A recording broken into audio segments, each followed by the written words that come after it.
නමස්කාර වේවා බුදුරුවනට සැමදා බුදු හිමි සරණ යමි. නමස්කාර වේවා ධම්රුවනට සැමදා සදහම් සරණ යමි. නමස්කාර වේවා සංඝරුවනට සැමදා මහා සංඝ සරණ යමි. නමස්කාර වේවා තුනුරුවනට සැමදා තිසරණ සරණ යමි. සාදු සාදු සාදු. මාගේ ගුරු දේවෝත්තම පින්වත් ලොකු ස්වාමීන් වහන්සේට ගෞරවාදර වන්දනාව වේවා. සාදු සාදු සාදු. ගරුතර මහා සංඝරත්නයන් අවසරයි සදහැවත් පින්වතුනේ. අද දින ධම්මෝසද සද්ධර්ම දේශනාවට අනුග්‍රහය දරන්නේ ඩුබායි මහමෙවුනාව භාවනාසපුට සම්බන්ධ පින්වත් ලසන්තා ප්‍රියදර්ශනී මහත්මිය විසින් එතුමියගේ දායකත්වෙන් එතුමියගේ උතුම් ධර්මදානමය පුණ්‍ය චේතනාව නිසා අද ඔබට භාග්‍යවතුන් වහන්සේ විසින් මහා කරුණාවෙන් දේශනා කළ ධර්මය අහන්ට ලැබෙනවා. අපේ මහා කාරුණික බුදුරජාණන් වහන්සේ දවසක් භික්ෂූන් වහන්සේලාට මෙන්න මෙහෙම ධර්මයන් දේශනා කළා. මහණෙනි, එක්තරා රටක රජෙකුට ඒ රජු අභියසට රාජපුරුෂයෝ කැඳවගෙන ආවා, ඇදගෙන අරගෙන ආවා වැරදි කරපු හොරෙක්. මේ වැරදි කරපු හොරාව අරගෙන ආවට පස්සේ රජුරු අහනවා මොකෝ? රාජපුරුෂයෝ කිව්වා දේවේනි මේ සොරා අසවල් වැරද්ද කළා. රජුරු රාජකීය තීන්දුව දෙනවා. එහෙනම් රාජපුරුෂයනි ඕකාට උල් පහර 100කින් එනපල්ලා. එතකොට රාජපුරුෂයෝ දණ්ඩන භූමියට අරගෙන ගිහිල්ලා උල් 100කින් මේ හොරාට එන්නා. දැන් මේක උනේ උදේ. දවල් රජුරෝ භෝජන ගන්නට ලැහැත් වෙන වෙලාවේ රාජපුරුෂයන්ගෙන් අහනවා, රාජපුරුෂයනි අර හොරාට දැන් කොහොමද? ඌ මලාද? අනේ නෑ දේවේනි, උල් පහර 100කින් එනලා මිනිහා තාම ජීවත් වෙනවා. එහෙනම් එනපල්ලා තව 100ක් කිව්වා. එතකොට දවලුත් රාජපුරුෂයෝ මේ දහවල් කාලේ මහ දවල් වෙලාවේ මේ කාස්ට්කේ මේ මිනිහයව බිම දාලා තව උල් 100කින් එන්න. දැන් මේ උල් 200කින් පාර කාලා මේ මිනිහයා වේලි වේලි ඉන්නවා. බලවත් වේදනාවෙන් යුක්තව. හවස් වෙලා රජුරෝ ආයෙ මතක් වෙලා අහනවා රාජපුරුෂයනි දැන් අර හොරා මිය ගියාද? අනේ නෑ දේවේනි, ඒකට තාම පණ තියෙනවා. එහෙනම් එනපල්ලා තව 100ක් කිව්වා. එතකොට උදේට උල් පහර 100යි, දවල්ට උල් පහර 100යි, හවසට උල් පහර 100යි. උල් පහර 300කින් මේ හොරා ඇනුම් පහර කනවා. භාග්‍යතුන් වහන්සේ අහනවා මහණෙනි, ඒ හොරාට කොහොම වේදනාවක් ඇද්ද? ස්වාමීන් වහන්සේලා කිව්වා ස්වාමීනි භාග්‍යතුන් වහන්සේ උල් පහර 300ක් අවශ්‍ය නෑ ස්වාමීනි. එකම එක උල් පහරකිනුත් බලවත් වූ, තියුණු වූ, කර්කශ වූ මාරාන්තික වේදනාව උපදී. ස්වාමීනි උල් පහර 300ක වේදනාව ගැන කවර කතාද?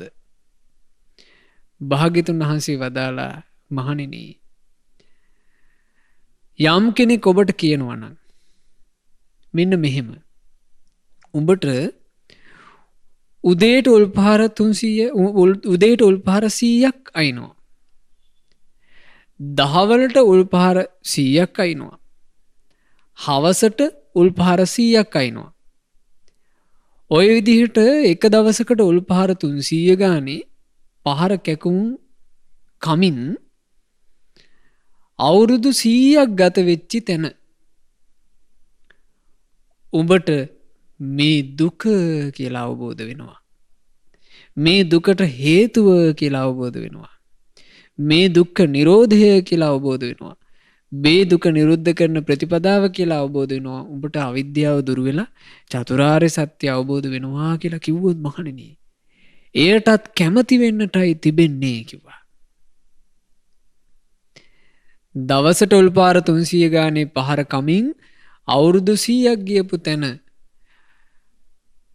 අවිද්‍යාව දුරු වෙනවා කියලා කිව්වොත්, චතුරාර්ය සත්‍ය අවබෝධ වෙනවා කියලා කිව්වොත් කැමති වෙන්න කිව්වා. මොකද පින්වතුනේ, භාග්‍යතුන් වහන්සේ වදාළ මහණෙනි, චතුරාර්ය සත්‍ය අවබෝධ කළොත්, අවිද්‍යාව දුරු කළොත්,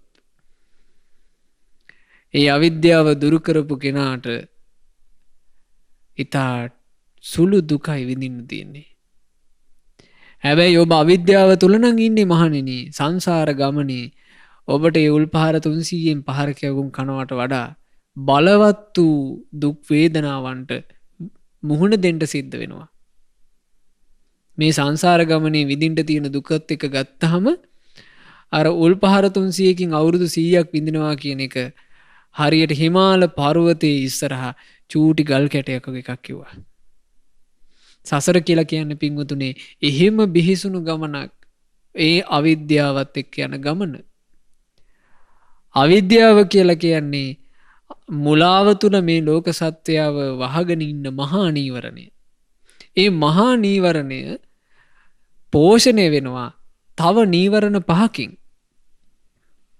ඒ නීවරණ පහ තමයි කාමච්ඡන්දය, ව්‍යාපාදය, තීන මිද්ධය, එහෙම නැත්නම් නිදිමත අලස බව, උද්ධච්ච කුක්කුච්ච විසිරීම පසුතැවීම සහ සැකය විචිකිච්ඡාව.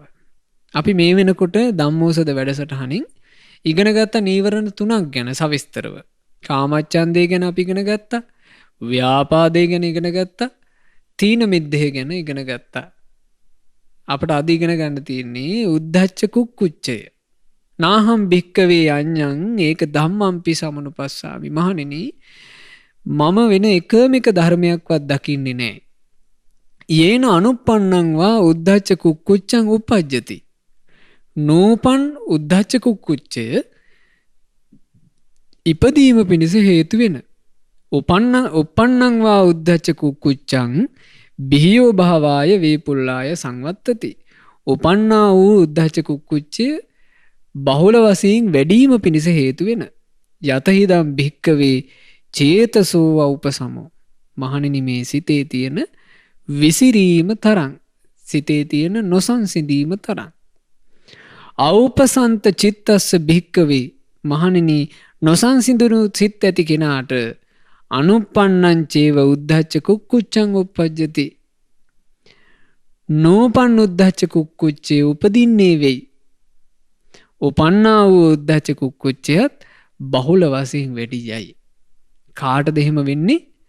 චේතසෝ අවපසමෝ. හිත සංසිඳිලා නැති කෙනාට, නොසන්සිඳුණු සිත තියෙන කෙනාට ඒ හේතුවෙන් උද්ධච්ච කුක්කුච්චේ වැඩි යනවා. ඒ කියන්නේ හිත විසිරෙනවා, ඊළඟට හිත පසුතැවෙනවා. ඔය විසිරීම පසුතැවීම කියන දෙකම තියෙන්නේ නොසන්සිඳුණු හිත තියෙන කෙනාට. එතකොට අපිට තේරෙනවා පින්වතුනේ, මේ නීවරණේ දුරු කරගන්න නම් මොකද්ද කරන්න තියෙන්නේ? චේතසෝ වූපසමෝ. සිත දහම තුල සංසිඳුවන එක. හිත දහම තුල සංසිඳුවා ගත්තනම් වූපසන්ත චිත්තස්ස. එසේ දහම තුල සංසිඳුණු සිත් ඇති කෙනාට නෝපන් උද්ධච්ච කුක්කුච්චේ උපදින්නේ නැහැ. උපන්නා වූ උද්ධච්ච කුක්කුච්චේ බහුල වශයෙන් වැඩි යන්නේ නැහැ. සංසිඳුණු හිතක්, විසිරීමටත් පසුතැවීමටත් නොයන හිතක් ඇති කරගන්නට අපට උපකාර වෙන්නේ මොනවද? අද ඉගෙන ගන්න අපි මේ කොටස් ටික. භාග්‍යතුන් වහන්සේගේ ධර්මයේ තියෙනවා පළවෙනි කාරණේ කියනවා බහුශ්‍රුත භව. හිත විසිරීමටත් පසුතැවීමටත් නොයා රැකගන්ට උපකාර කරන පළමුවෙනි අංගය බහුශ්‍රෘතකම. බහුශ්‍රෘතය කියලා කිව්වි බොහෝ ඇසූ පිරූ තැන් ඇති බව. ධර්මය තුළ බොහෝ ඇසූ පිරූ තැන් ඇති බව. භාග්‍යතුන් වහන්සේ වදාළේ බහුශ්‍රෘත කෙනාගේ ස්වභාවය සුත මේ අහපු දහම සුත දරු හොඳට දරාගෙන ඉන්නවා. සුත සන්නිචයෝ හොඳට රැස් කරගෙන ඉන්නවා අහගත්ත ධර්මය. අහගත්ත ධර්මයේ මතක තියාගන්නවා රැස් කරගන්නවා කියන එක ගොඩාක් හොඳට තේරුම් ගන්න ඕන දෙයක් පින්වතුනි. නගරූපම සූත්‍රයේදී බුදුරජාන් වහන්සේ මේ බහුශ්‍රෘතකම කියන එක උපමාවෙන් විස්තර කළා. නගරූපම සූත්‍රයේ බුදුරජාණන් වහන්සේ උපමාවට ගන්නේ ආරක්ෂා සංවිධානය කරපු නගරයක්නේ.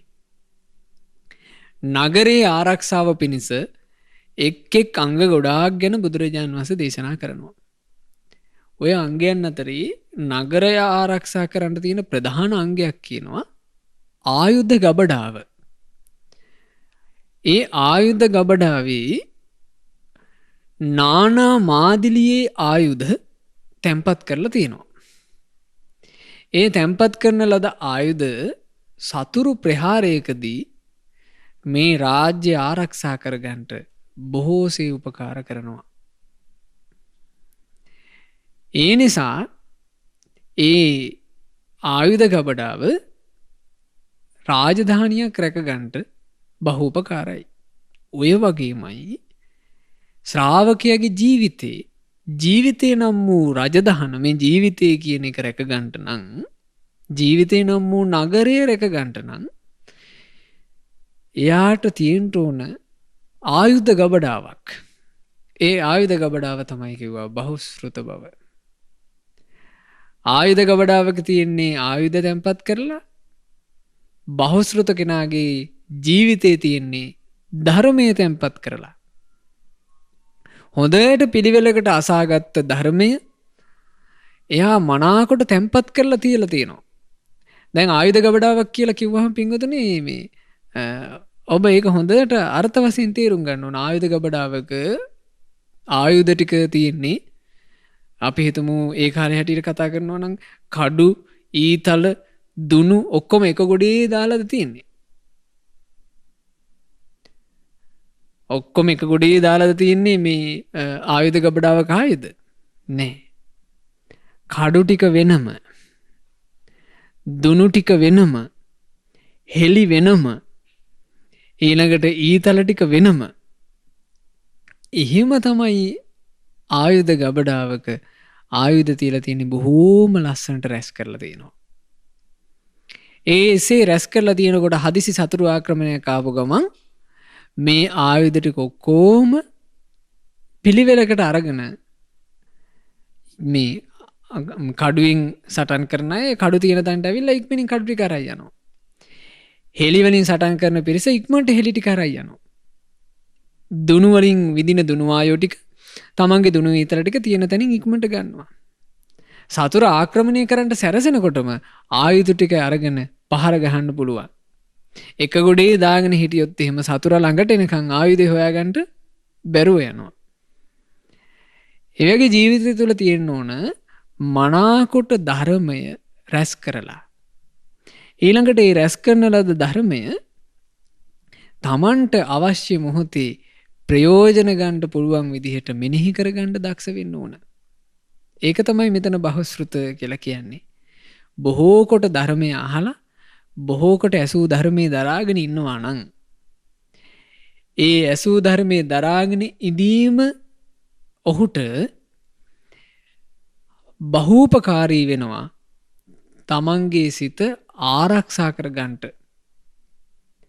ඒ ආරක්ෂාව පිණිස මේ උපකාර වෙන නිසා බහුශ්‍රෘත බව කියලා කියන්නේ හිත විසිරෙන්ට යන්ට නොදී රැකගන්ට උපකාර කරන අංගේ. මොකද මේ සම්බුද්ධ ශාසනය ඇතුළේ බුදුරජාණන් වහන්සේ මේ විවිධාකාර පුද්ගලයෝ ගැන විස්තර කරනවා. දැන් හිත විසිරෙන්ට ගොඩාක් හේතු වෙන එකක් පින්වතුනි. ඔන්න කෙනෙක් භාවනා කරන්නට හෝ ධර්මයේ හැසිරෙන්න යම්කිසි වේගයක් බලාපොරොත්තු වෙනවා කෙනෙක්. මම දැන් මං ඔන්න අද භාවනා කරන්න පටන් ගන්නවා කෙනෙක් හිතනවා. මං අද භාවනා කරන්න පටන් ගන්නවා. අද මම පැය භාගයයි කරන්නේ. අද පැය භාගයක් කරාම මට දවස් 2ක් විතර යනකොට මම පැය භාගයෙන් හොඳට කරන්න පටන් ගත්තාම මං තුන්වෙනි දවසේ මම පැයක් කරනවා. තුන්වෙනි දවසේ පැයක් කරලා මට සතියක් යනකොට මම පැය 3ක් විතර ඉන්න හදා ගන්නවා. කෙනෙක් එහෙම පටන් ගන්නවා. එතකොට එයාගේ හිත එහෙම තිබුණාට එහෙම වැඩින්නේ ඒ වැඩෙන්නේ නැතිකොට හිත විසිල්ල යනවා. එයා හරි වෙහෙසකටපත් වෙනවා. ඒ හිතේ විසිරීම කියන එක එයාට පාලනය කරගන්න බැරිව යනවා. හිතේ විසිරීම පසුතැවීම දුරු කරගන්නට අපිට ගොඩාක් උදව් කරන කාරණාවක් භාග්‍යතුන් වහන්සේ අම්බලට්ටිකාවේදී රාහුල ස්වාමීන් වහන්සේට දේශනා කළා. අම්බලට්ටිකාවේ රාහුල ස්වාමීන් වහන්සේ වැඩ ඉද්දී බුදුරජාණන් වහන්සේ වඩිනවා අම්බලට්ටිකාවේ ඒ රාහුල ස්වාමීන් වහන්සේ වැඩ හිටපු තැනට. වැඩම කරලා එතන දහම් කතාවක් ඇති වුණා. ඔබ මේ දීර්ඝ වශයෙන් එක කියව ගන්නට අම්බලට්ටිකා රාහුල වාද සූත්‍රය. බුදුරජාණන් වහන්සේ එහි දේශනා කරනවා රාහුලය ඔබ කයින් යම් ක්‍රියාවක් කරනවාද සිතින් යම් ක්‍රියාවක් කරනවාද වචනයෙන් යම් ක්‍රියාවක් කරනවාද ඒ සිත කය වචනයෙන් කළ ක්‍රියාව ගැන ආපහු හැරලා හිතන්න ඕන කියනවා. හිතද්දී ඔබට දැනෙනවා නම් ඔබට තේරෙනවා නම් මං සිත කය වචනයෙන් කළේ අකුසල් කියලා. රාහුලය ඒ වෙච්චි අකුසල් වලින් සංවර වෙන්න ඕන කිව්වා. හැබැයි සිත කය වචනයෙන් තමන් මෙනෙහි කරලා බලනකොට තමන්ට තේරෙන්නේ සිත කය වචනයෙන් කුසල් කරලා කියලා නම් අපි කායික ක්‍රියා විදිහට අනේ මං භාග්‍යවත් බුදුරජාණන් වහන්සේ විසින් සත්පුරුෂයන් වහන්සේලා විසින් වර්ණනා කරපු හොඳ දේවල් මං කරලා මං කතා කරලා තියෙන්නේ යහපත් වචන මං හිතින් මෙනෙහි කරලා තියෙන්නේ බුදු ගුණ දහම් ගුණ ආදී මෛත්‍රී ආදී භාවනා කියලා තේරෙනවා නම් රාහුලය ඔබ ප්‍රීතිසිතක් ඇති කරගන්නට අනේ මගේ ජීවිතේ බොහෝ කුසල් කරගෙන නොවේ කියලා ප්‍රීතිසිතක් ඇති කරගන්නට ඒ ප්‍රීතිසිතෙන් දිවා රාත්‍රී දෙකේ සතුටින් ධර්මයේ හැසිරෙන්න කිව්වා. පින්වතුනි මෙය බොහෝ දෙනෙක් නොකරන දෙයක්. ඒ නිසා අද මේ දහම් කතාව අහලා හරි කරන්න පටන් ගන්නට. මොකද්ද? තමන් කළ කුසල් මෙනෙහි කොට සතුටු වීම. ඒක දිනපතා කරන්න ඕන එක. ඒක දිනපතාම තමන්ට දහම් දැනුම තියෙන්නේ ඒ උදෙසා. දහම් දැනුම තියෙන්නේ තවත් කාටවත් කියලා දීමට නෙවෙයිනේ. දහම් දැනුම කොමක් උදෙසාද තියෙන්නේ? තමන්ගේ ජීවිතේ සුවපත් කර ගැනීම උදෙසා. එතකොට අපි ධර්මයේ තුල දන්නෝ මේවා කුසල්. මේ ධර්මයේ හැසිරීම මේ ඔක්කොම අපි දන්නවා. අපි ධර්මයේ හැසිරෙන්න යම් සුළු හෝ දෙයක් කරනවා නම් ඒ කරපු දේ ආපසු හැරිලා බලලා සිහි කරලා අපි සන්තෝෂ වෙන්න ඕන. අපිට ඒ සන්තෝෂයට අපිට දන්න දහම් දැනුම ගලප ගන්නත් පුළුවන්. අපි හිතමු ඔන්න කෙනෙක් මෛත්‍රී භාවනාව කරලා අද පැය භාගයක් මෛත්‍රී භාවනා කරලා. එතකොට එයා බලද්දි පේනවා මං අද පැය භාගයක්ම හොඳට මෙත්සිත වඩලා. තමන්ගේ දහම් දැනුම මෙතෙන්ට ගලප ගන්නවා. බුදුරජාණන් වහන්සේ දේශනා කළේ මලක සුවඳ ඉබින මොහොතක් මෙත්සිත වැඩීමත් මහත්ඵලයි මහානිසංසයි කියලා. අනේ මං කොයිතරම්නම් වෙලා මෙත්සිත වැඩුවාද මට කොච්චර මහත්ඵලයිද මට කොච්චර මහානිසංසයිද මේ කරගත්ත දේ කියලා ගොඩාක් සතුටු වෙන්න ඕන. ඒ සතුට මේ නීවරණයට අහලකටවත් එන්න දෙන්නේ නැතුව ඔබේ හිත රැක ගන්නවා. ඊළඟට අපි හිතමු ඔන්න උදෑසන සමාදන් වෙච්චි ශික්ෂාපද කෙනෙක් රෑ නින්දට කලින් තමයි සිහි කරන්නේ. අද මම දවස ගත කළේ කොහොමද කියලා හිතන ඕන. හිතද්දී යාට මතක් වෙනවා උදේ සිල්පද 5ක් සමාදන් වුණා. ඒ සමාදන් වෙච්ච ශික්ෂාපද 5ම තාම කඩ වෙන්නේ නැතුව රැකිලා. අද දවස පුරාවට සත්තු මරලා නැහැ. අද දවස පුරාවට සොරකම් කළේ නැහැ. අද දවස පුරාවටම සල්ලාලකමක් කළේ නැහැ. අද දවස පුරාවටම බොරු කිව්වේ නැහැ. අද දවස පුරාවටම තමන් මත්යෙන් මත්ද්‍රව්‍ය පාවිච්චි කළේ නැහැ. හොඳට තෙරුවන් සරණේ පිහිටලා හිටියා. එතකොට තමන්ට පේනවා තමන් ගැන එහෙම තමන් ගැන බලද්දී එයාට සතුටු වෙන්න පුළුවන් තමන්ගේ දහම් දැනුම උපයෝගී කරගෙන. දහම් දැනුමට අපි ගම්මු අපි අහලා තියෙන චත්තමානවක කතාව. චත්තමානවක අර මුදල් පසුම්බිය අරගෙන ගුරුවරයාට ගුරු පූජා කරන්නට තක්සසිලා යනවා. තක්සසිලාවට යනකොට යන්න තිබුණේ කැලෑ පාරේ. චත්තමානවක ඒ වෙනකන් කවදාවත් බුද්ධං සරණං ගච්ඡාමි කියපු නැති මිනිස්සෙක්. ඒ වෙනකන් සිල් රැක්ක නැති මිනිස්සෙක්. බුදුරජාණන් වහන්සේ චත්තමානවකට අනුකම්පා පිණිස රුක්සෙවණි වැඩ ඉන්නවා. ඒ රුක්සෙවණේ වැඩ ඉන්නකොට ඔන්න චත්තමානවක එනවා. බුදුරජාණන් වහන්සේ කතා කළා චත්ත මෙහෙ එන්න. භාග්‍යතුන් වහන්සේ චත්තට තෙරුවන් සරණ ගැන කියලා දුන්නා. භාග්‍යතුන් වහන්සේ චත්තට සිල්පද 5 කියලා දුන්නා. ඒ චත්ත තෙරුවන් සරණේ පිහිටලා සිල්පද 5 සමාදන් වෙලා පැය භාගයක් උපරිම යන්ට ඇති. හොරු පහර දීලා චත්තමානවක මිය ගියා. මිය ගියාට පස්සේ චත්තමානවක නිදා පිබිදියාක් වගේ උපන්නේ කොහිද? චත්තමානවක දිව්‍ය පුත්‍රයා වෙලා උපන්නා. ඒ චත්තමානවක දිව්‍ය පුත්‍රයා කියනවා පස්සේ කාලෙක භාග්‍යතුන් වහන්සේ මුණ ගැහෙන්න ඇවිල්ලා ස්වාමීනි මම සුළු වෙලාවක් තෙරුවන් සරණේ පිහිටා සුළු වේලාවක් සිල් රැක මම මෙච්චර සැපවත් වුණා නම් මට හිතෙන්නේ ස්වාමීනි බොහෝ කලක් තෙරුවන් සරණේ පිහිටා සිල් ආරක්ෂා කරන අය අමා නිවනටම පත් වෙනවා ඇති කියලා හිතෙන්නේ. අන්න අපි සිහි කරගන්නවා. දහම් දැනුම කියන එක හොඳට තේරුම් ගන්නට මා මේ කියලා දෙන කාරණාවලින් සමහරට පින්වතුන් චත්තමානවක කතාව ඉගෙනගෙන ඇති අනිත් අයට කියලා දීලත් ඇති. හැබැයි ඔබේ ජීවිතේ සතුට උදෙසා මේ කතාව මෙහෙම පාවිච්චි කරන්න නැතුව ඇති. තමන් දිහා තමන් හැරිලා බලනවා. චත්තමානවක එදා අච්චර චුට්ටක් වෙලා තෙරුවන් සරණ ගිහිල්ලා ඒ ටික වෙලාවේ තමන්ගේ සිල්පද ටික රැකගෙන ඉඳලා එච්චර සැපවත් වුණා නම් මම අද දවසම තෙරුවන් සරණේ පිහිටලා අද දවසම මං සිල් ආරක්ෂා කළා. මට කොයිතරම් දෙයක්ද මේක? ආන් එහෙම සතුටු වෙන්න ඕන. ඒ සතුට ඔබ ගාව තියෙනවා නම් ඒ සතුට තියෙන කෙනා ළඟට විසිරීම පසුතැවීම අහලකටවත් නොවෙන්නේය. කුසලයෙන් සතුටු වෙන බව. කුසලයෙන් සතුටු වෙන්න ඔබට බොහෝ උපකාර කරන්නේ බහුශ්‍රృత භාවයයි. ධර්මයේ තුල බොහෝ දැනුමක් තිබීම.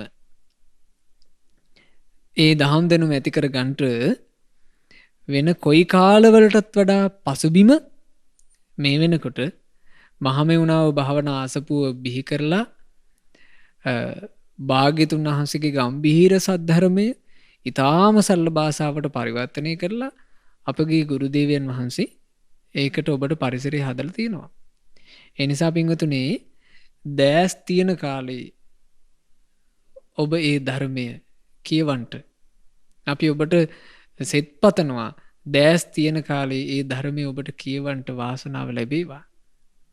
ඔබේ සවන් ඇසෙන කාලේ මේ ශ්‍රද්ධා රූප වාහිනිය ලක්විරු ගුවන්විදුලිය ඔස්සේ කෙරෙන භාග්‍යතුන් වහන්සේගේ නිර්මල දහම් කතාව ඔබට සිත්සේ අසන්නට වාසනාව ලැබෙත්වා කියලා. ඒ නිසා පින්වතුනේ මේ බහුශ්‍රృత භාවය කියන එක අපට කොච්චර උපකාර වෙනවාද කියන එක දැන් මේ නීවරණය ගැනනේ අද කතා කරන්නේ. නමුත් මේ බහුශ්‍රృత භවය කියන්නේ ධර්මය අහලා ධර්මයේ දරා ගැනීම කියන එක කොච්චර උපකාර වෙනවද කියලා කියන්නේ. ඔය ගැන තියෙනවා බුද්ධ දේශනාවක් ඔබ අහලා ඇති සෝතානුදත කියලා. ඒ සෝතානුදත ධර්මයේදී ඒ දේශනාවේදී බුදුරජාන් වහන්සේ වදාලා ධර්මය අසා දරා ගැනීමේ තියෙන ආනිසංස. ධර්මය අසලා දරාගන්න කෙනාට පළවෙනියටම තියෙන ආනිසංස තමයි පිංගුතුනේ මේ ජීවිතේ මෙයා මගඵල ලබනවා කියන එක. එහෙම නොවුනොත් ධර්මය අසලා දරාගත්ත කෙනා ධර්මයේ හැසිරෙමින් හිඳපු නිසා එයා ඕන මරණින් මත්තේ සුගතිය යනවා. ඒ සුගතිය උපදිනකොට ඒ සුගතිය උපදින දෙවියා සති ඉන්ද්‍රිය සිහිය කියන ඉන්ද්‍රිය බලවත් කෙනෙක් නම් එයාට එහෙදි මතක් වෙනවා කියනවා තමන් මෙහි පුරුදු කරපු ධර්මය. එතකොට එහෙ ගිහිල්ලා එහෙ තියෙන කාම වස්තුන්ට මුලා වෙන්නේ නැහැ. දැන් ඇතමු හරි බයි ඉන්නවනේ මේ භාග්‍යතුන් වහන්සේ සුගති උපතගෙන ධර්මයේ දේශනා කළේ නැහැ කියලා භාග්‍යතුන් වහන්සේටත් ගරහනවනේ. ඒ ධර්මය භාග්‍යතුන් වහන්සේ දේශනා කරපුවා නෙමෙයි මේ පස්සේ කාලේ හදාගත්තුවා කියලා මේ ධර්මයේ හැබෑවටම ධර්මයේ කියන අයටත් ගරහනවනේ. නමුත් මේ ධම්මෝසද වැඩසටහන් මාලාව කලක් අහන පින්වතුන් නම් දන්නව ඇති. නෙතිප්පකරන පොත් වහන්සේ ඇසුරින් අපි විස්තර කළා. බුදුරජාන් වහන්සේගේම දේශනාවේ තමයි මේ වාසනා භාගීය ධර්මය වාසනා භාගී සූත්‍රයේ තියෙන්නේ. සුගති උපත ගැන වදාළේ භාග්‍යතුන් වහන්සේ වාසනා භාගී සූත්‍රයේදී. ඒ වාසනාව අහිමි කරගත්තොත් එහෙම අකුසල් වලින් කෙලෙසෙන හැටි බුදුරජාන් වහන්සේ වදාලා සංකිලේශ භාගී සූත්‍රයේදී. තියුණු අවබෝධය කරා ජීවිතය අරගෙන යන හැටි වදාලා නිබ්බේද භාගී සූත්‍රයේදී. ඊළඟට සියලු කෙලෙස් නැසූ රහතන් වහන්සේගේ ජීවිතය ගැන අන් ශ්‍රාවකයන්ට හිත සතුටු වීම පිණිස හිත පැහැදීම පිණිස රහතන් වහන්සේ ගැන වදාලා අසීක භාගී සූත්‍රයේදී. එතකොට මේ සුගතියේ උපන්නට පස්සේ සතීන්ද්‍රිය බලවත් දෙවියාට එහෙදී ධර්මයේ හැසිරෙන්න මතක් වෙනවා කියන ඕන්න ධර්මයේ අහලා දරා ගැනීමේ වටිනාකම. එහෙම මතක්ුන් නැත්තම් එහෙම Tamanට මතක් වෙන්න තරම් සිහිය පිහිටලා තිබ්බේ නැත්තම් මෙහෙම වෙනවා කියනවා. ධර්මයේ දන්න දෙවිවරු එහෙදි හම්බ වෙනවා කියනවා. ඒ දෙවිවරු එහෙ ධර්මයේ කතා කරනවා. ඒ දෙවිවරු එහෙ ධර්මයේ කතා කරනකොට Tamanට සිහිය පිහිටනවා කියනවා. මේ මං අහපු එකක් නේ. මේ මම මතක තියාගත් එකක් නේ. ආන් එහෙම මතක් වෙන්න ගන්නවා කියනවා. මේක හරියට මේ වගේ කියනවා කාන්තාරයක මේ කැලේක අතරමං වෙනව මිනිහෙක්. මිනිස්සයා කැලේ අතරමං වෙලා ඉද්දී දැන් යන එනමත් දන්නේ නැහැ. මිනිහට රෑ වෙලා ඇහෙනවා ගැටබෙරයක් ගහනවා. ගැටබෙරේ ගහනවා ඇහෙනකොට පින්වතුනි බය වෙයිද මිනිස්සයා? නෑ. මිනිස්සයාට දැනෙනවා හරි ගැටබෙරයක් ගහනවා නම් ඒ පැත්තේ ගම්මානයක් ඇති. ඒ පැත්තේ මිනිස්සු ඇති. එතකොට මේ මිනිස්සයාට නිෂ්ඨාවක් රැකවරණයක් දැනෙනවා. අන්න ඒ වගේ කියනවා මේ අහලා දරාගත්ත ධර්මයේ දැන් ධර්මයක් අහලා දරාගෙන හිටියේ නැත්තම් ඒ මිනිස්සයාට ඒක මේ ඇතමුන්ට මේ මනුස්ස ලෝකේ අහන්න ලැබුණා වගේ තමයි. ධර්මය අහුවට කිසි වගේ වග නැතුව යනවා. දිව්‍ය ලෝකෙත් එහෙම තිබිලා තියෙනවනේ. ඒක අවස්ථාවක නන්දනවනේ දේවතා සංගීතයේ මේ විස්තරය තියෙනවා. නන්දනවනේ මල් පිපිච්ච කාලේ දෙවිවරු නන්දනවනේට එකතු වෙලා. එක දෙවියෙක් තමන්ගේ අප්සරාවියෝ ටිකත් එක්ක ඇවිල්ලා හිටියා. මේ දෙවියට දැන් පරසතු ගහේ මල් පිපිලා තියෙනවා. අප්සරාවියෝ ලස්සන ඇඳුම් ඇඳලා ඇවිල්ලා ඉන්නවා. මේ කාමේ දකින්නකොට මේ දෙවියට පිස්සු වගේ.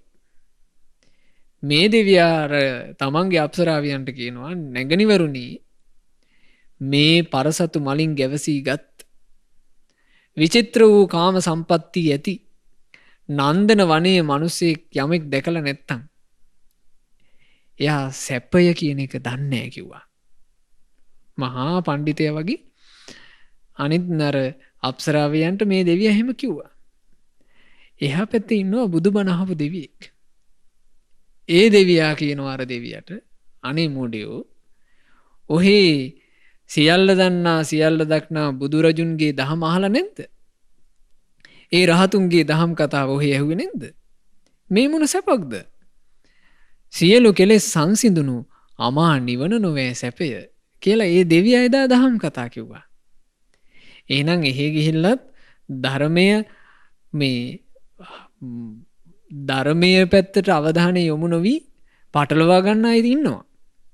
හැබැයි අපි හොඳට මෙහෙදී ධර්මය අහලා දරාගෙන හිටියොත් හදිසියේ මේ ජීවිතේ මාර්ගඵල නොලබා සුගතිය උපත කරා යන්න පුළුවන් වුණොත් එහිදී ධර්මය අවබෝධ කරන්නට ධර්මයේ හැසිරෙන්න මෙහි මතක තියාගත් ධර්මය බොහෝ උපකාර වන්නේය. ඒ නිසා පළවෙනි කාරණේ මොකද්ද? උද්ධච්ච කුක්කුච්ච නීවරණේ නසන්ට උපකාර කරන බහුශ්‍රතකම. ධර්මයේ නම් වූ ආයුධ ගබඩාව ඔබ සතුව තිබිය යුතුය. 2. පරිපුච්චී කතා. පරිපුච්චී කතා කියලා කියන්නේ කල්යාණ මිත්‍රයන්ගෙන් සත්පුරුෂයන් වහන්සේලාගෙන් ප්‍රශ්න අහමින් ධර්මයේ පැහැදිලි කරගන්න ඕන.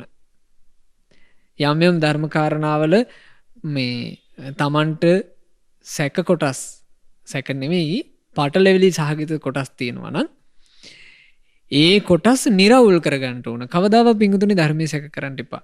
ධර්මයේ තියෙන එකක් ඔබට තේරෙන්නේ නැත්නම් ඒ නොතේරෙන කාරණේ මේක මට තේරෙන්නේ නෑ මට වැටහෙන්නේ නෑ කියලා සටහන් කරගන්න. මේක ඔබට වැදගත්. මේක හොඳට මතක තියාගන්න. යම් දේශනාවක් කියවනකොට යම් ධර්මයක් අහනකොට ඔබට තේරෙන්නේ නැති තැනක් තියෙනවා නම් ඒ තේරෙන්නේ නැති එක සැක කරන්න එපා. ඒක ඔබ චූටි සටහනක් තියාගන්න. මේක මට තේරෙන්නේ නැති එකක්. මේක මං ස්වාමීන් වහන්සේ නමක් මුණ ගැහුණාම ඒ ස්වාමීන් වහන්සේගෙන් තේරෙනවද කියලා අහලා බලන්න ඕන. එතකොට ඒ ස්වාමීන් වහන්සේ යම් විස්තරයක් කිව්වොත් එහෙම ඒ විස්තරේ කොතනද තියෙන්නේ කියලා මං අහගන්න ඕන. මේක බුද්ධ දේශනාවේ කොතනද තියෙන්නේ? එහෙම නැත්නම් අට කතාවේ කොතනද තියෙන්නේ? එතකොට ඒ ස්වාමීන් වහන්සේ කියලා දීපු එක දේශනාව බලලම මං නිරවුල් කරගන්නවා. ආන් එහෙමයි ඔබ ධර්මයේ පිරිසුදු කරගන්න ඕන.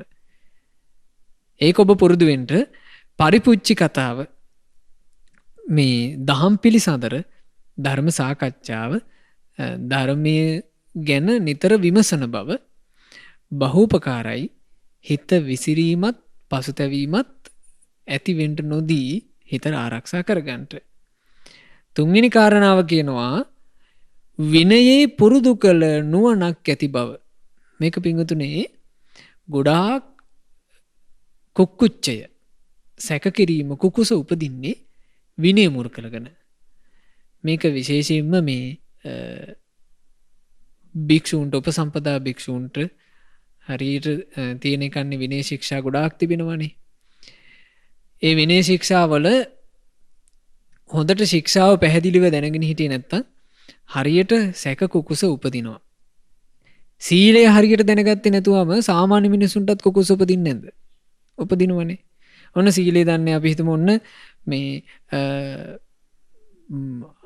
අනුභව කරනකොට අපි මේ සීලේ පටලව ගත්ත මිනිස්සෙක් එක්ක අපි එකට කෑම කෑවා කියලා හිතමු. ඔන්න ඔබ කෑම කනවා. කෑම කනකොට හෝටල් එකක කද්දී ඒකේ තියෙනවා මේ මාළු ව්‍යංජනය. ඔබ මාළු ව්‍යංජනේ බෙදා ගන්නවා. ඔබ මාළු ව්‍යංජනේ බෙදා ගන්නකොට සීලේ තෝර බේරගත්තේ නැති මිනිස්සෙක් උන් ඉස්සරහා ඉඳලා කියනවා මස් මාළු කෑවා නේද? ප්‍රාණඝාතය කළා නේද කියලා.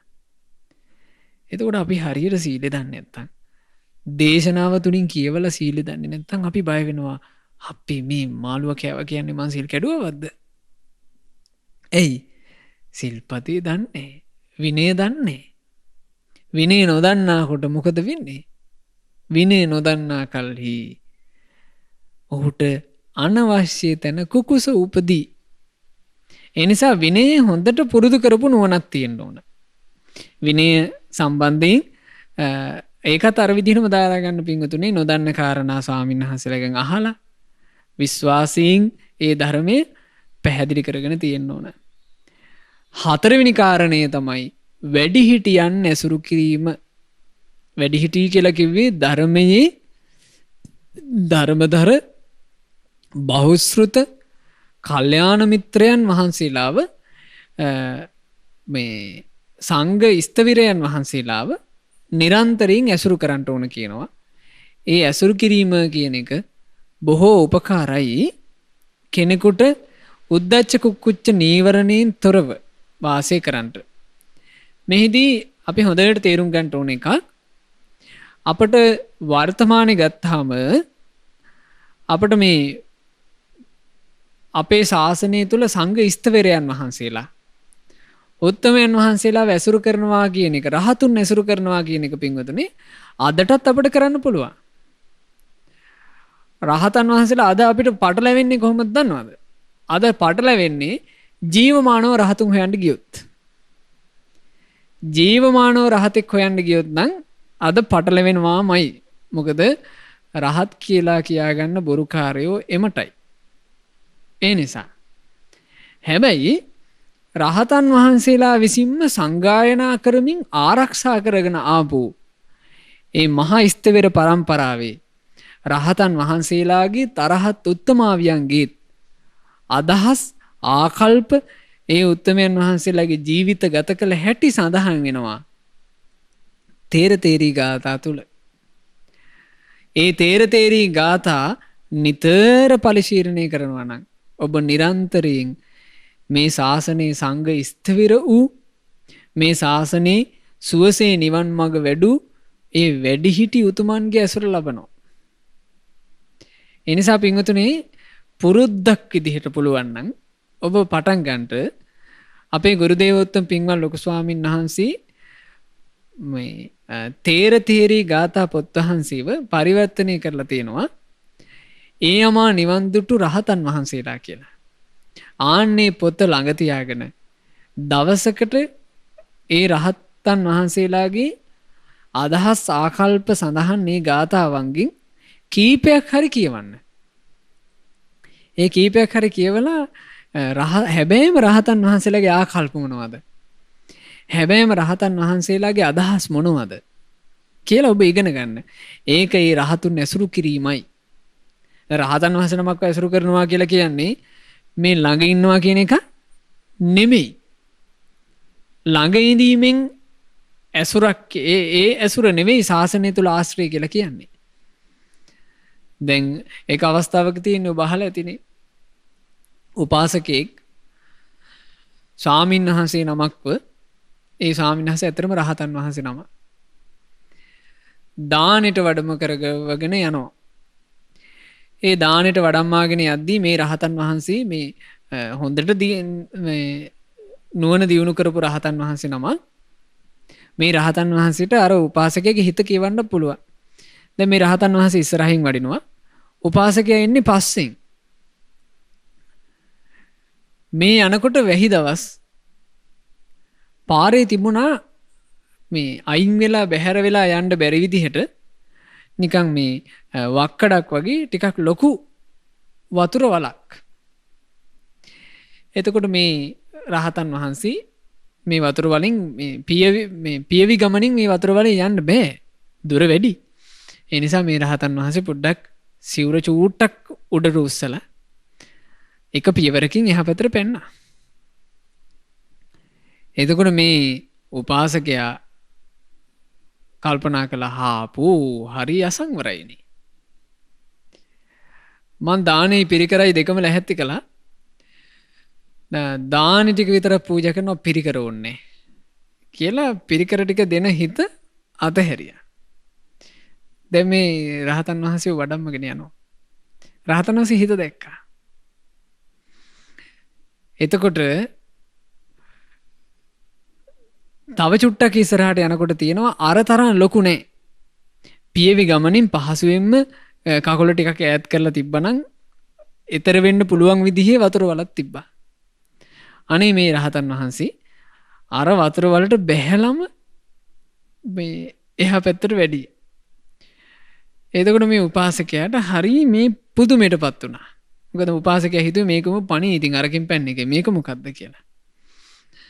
උපාසකයා ඇහුවානේ ස්වාමීනි හරි පුදුමයිනේ ඔබ වහන්සේ අර ලොකු වතුර වලින් බැහැලා යන්න වෙන මට්ටමේ තිබ්බ වතුර වලින් ඔබ වහන්සේ පැන්නා. ස්වාමීනි මේ පහසුවෙන් පියවරක් තියන්න පුළුවන් වතුර වලේ ඔබ වහන්සේ බැස්සනේ. ඇයි ස්වාමීනි එහෙම කළේ කියලා ඇහුවා.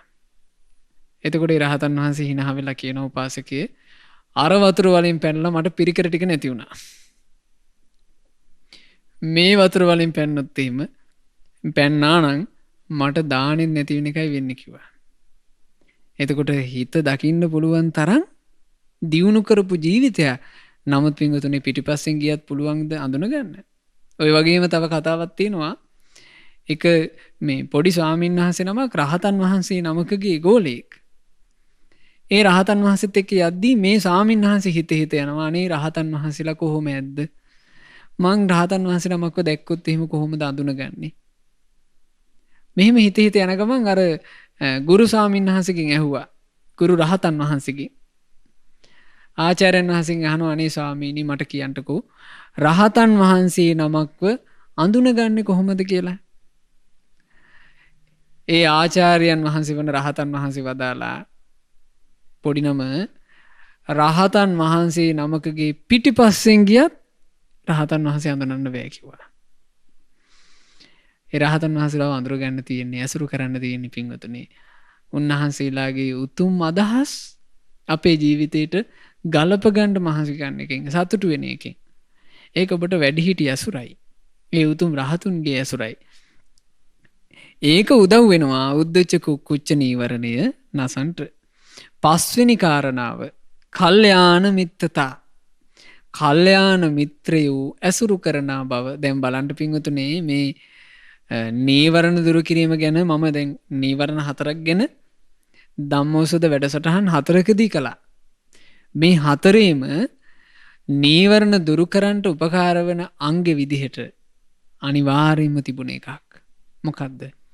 කල්යාණ මිත්‍රයා ඇසුරු කිරීම. බලන්න කල්යාණ මිත්‍රයා කොයිතරම් අපට ප්‍රයෝජනවත්ද? ඒ කල්යාණ මිත්‍රයා කියන කෙනා පුද සත්කාර කරමින් වන්දන මානන කරමින් ඇසුරු කරන්න ඕන.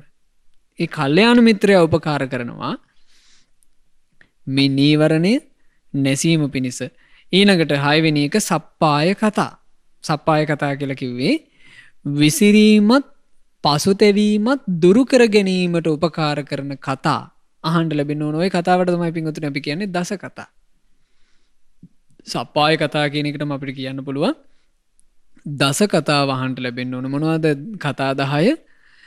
දස කතා කියලා කිව්වේ අහන්න ලැබෙන්න ඕන අප්පිච්ච කතා, අල්පේච්ඡ ජීවිතය ගැන.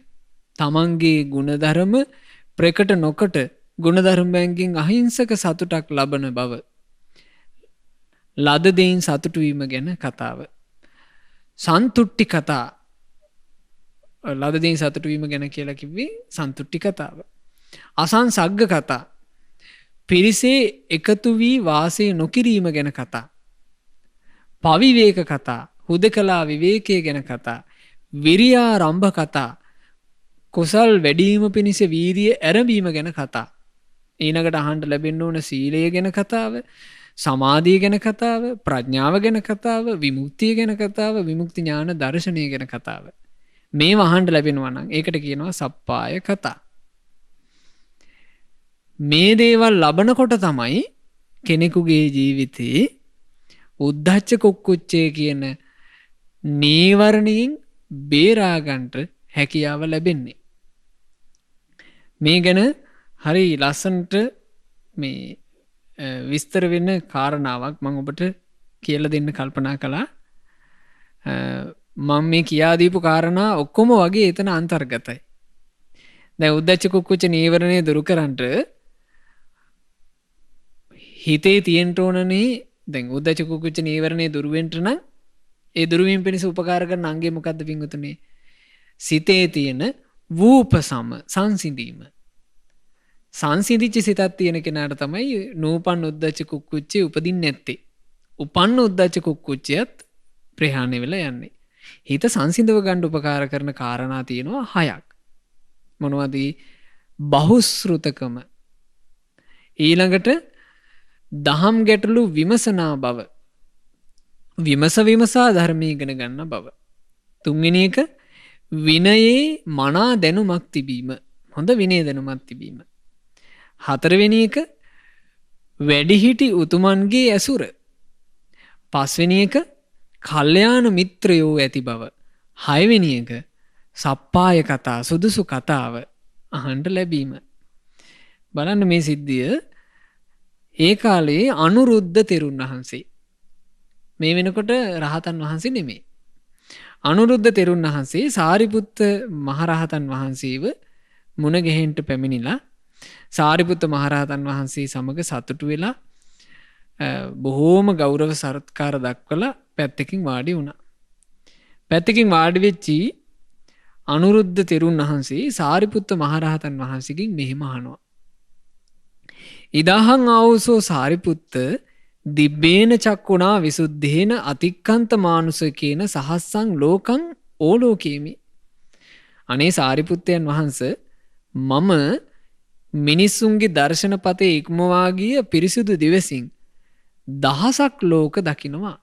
කවුද මේ කියන්නේ? අනුරුද්ධ තෙරුන්. ආරද්දං කෝ පන මේ විරියං අසල්ලීනං උපට්ඨිතා සති අසම්මුට්ඨා පස්සද්ද කායෝ අසාරද්දෝ. ස්වාමීනි මගේ වීරිය සැඟවිලා නැහැ. හොඳට මගේ වීරිය පටන්ගෙන තියෙන්නේ. සිහියත් හොඳට පිහිටලා තියෙන්නේ, මුලා වෙලා නැහැ. ස්වාමීනි මගේ කයත් සැහැල්ලුයි, කිසි බරක් නැහැ.